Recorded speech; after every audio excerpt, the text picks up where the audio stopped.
1, 2, 3. Saya gambarkan 3. Padahal kalau tadi manusia saja dibilang 3,3 miliar pasang basa. Berarti ada kotak ekor. Ada pentosa seperti ini tuh berjajar sebanyak 3,3 miliar.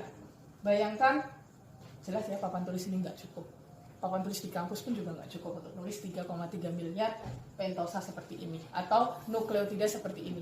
Luar biasa. Sampai 3,3 miliar tuh dipadatkan dalam satu sel yang sangat-sangat kecil. Inti sel yang sangat kecil. Nah, ini saya baru nulisnya adalah 3 nukleotida. Seperti ini, lengkap. Coba kita lihat ya. Ini sama, 1, 2, 3, 4, 5. Dan ini fosfatnya, pentosa yang ada pentagon seperti ini adalah gulanya. Kemudian basanya tuh yang ini. Ini adalah yang disebut dengan basa. Basa tadi ada A, G, T, C. Terdiri dari 4 huruf. Kombinasi antara 4 huruf itu. Tapi kombinasinya itu adalah berpasangan. Kenapa jumlahnya 4? Karena salah satu di antara mereka akan saling berpasangan. Sehingga ada T pasangan dengan A, G pasangan dengan C. Kita nanti akan lihat seperti apa pasangannya. Nah, di sini, di daerah basa ini, hurufnya itu variatif. Tidak akan sama antara satu nukleotida dengan nukleotida berikutnya. Bervariasi. Nah, yang saya ingin tunjukkan adalah sampai dari nukleotida yang sendirian, kemudian merangkai bersama-sama sampai 3,3 miliar pasang basa tadi. Itu seperti apa? Yaitu dia berpasangan dari nukleotida 1 dengan nukleotida berikutnya, itu berpasangan di atom C nomor 3. Yang warna hijau ini nomor 3, kemudian dia berpasangan, fosfatnya akan nempel di sini.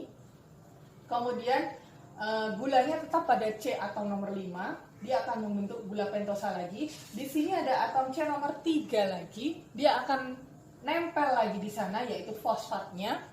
Kemudian di C nomor 5 gulanya akan nempel. Seterusnya seperti itu sampai tadi ya contohnya 3,3 miliar pasang basa. Dia akan seperti itu. Ini yang tanda merah.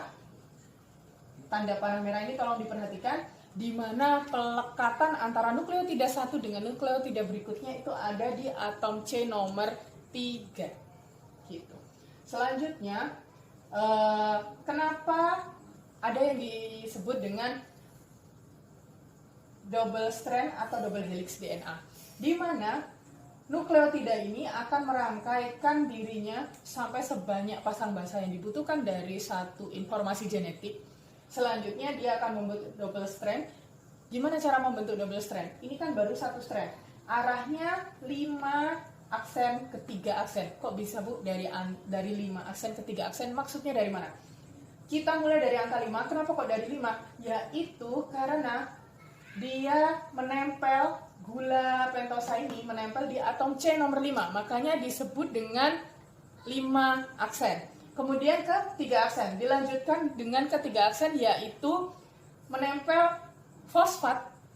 Berikutnya, gugus fosfat ini akan menempel pada atom C nomor 3. Makanya disebutnya dari arah 5 ke arah 3. Gitu. Saya ulangi ya. Arah 5 ke 3 itu dari mana?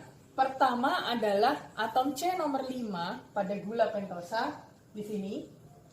Dimulainya struktur atau senyawa nukleotida itu dari atom C nomor 5, kemudian dia nyambung ke atom C nomor 3, terjadi perlekatan. Berikutnya di sini terdapat senyawa lagi, atom C nomor 5 ditempeli oleh si gula pentosa. Berikutnya juga sama, di atom C nomor 3 ditempeli fosfat yang berikutnya. Terus seperti itu, maka disebutnya arah 5 ke 3. Sedangkan ulir yang sebaliknya, ini kan masih satu utas ya. Kan ada double helix, double seperti ini. Ada yang ke kanan, ada yang ke kanan sana, ada yang dari kiri. Arah sebaliknya itu 3 ke 5. Yaitu karena dari bawah, dari atom C nomor 3 nanti naik ke atas, balik lagi ke yang namanya atom C nomor 5. Makanya nanti kalau ada pertanyaan, kenapa yang namanya DNA itu dimulai dari arah 5 ke 3? Itu jawabannya, karena ditempeli oleh menempel di atom C nomor 5. Selanjutnya, ikatan antara gula pentosa antara gula pentosa seperti ini ya, gula pentosa yang seperti ini, ikatan-ikatan ini kita sebut dengan backbone. Backbone itu atau tulang belakangnya. Kan kita punya yang namanya tulang belakang ya. Nah, DNA sendiri itu juga punya yang namanya backbone atau tulang belakang. Disebut tulang belakang itu terdiri dari ikatan antara gula pentosa dari satu dengan gula pentosa yang lain. Selanjutnya, ikatan fosfodiester ini itu juga dinamakan dengan ikatan antara gula pentosa. Ikatan fosfodiester band. Kenapa kok disebut ikatan fosfodiester?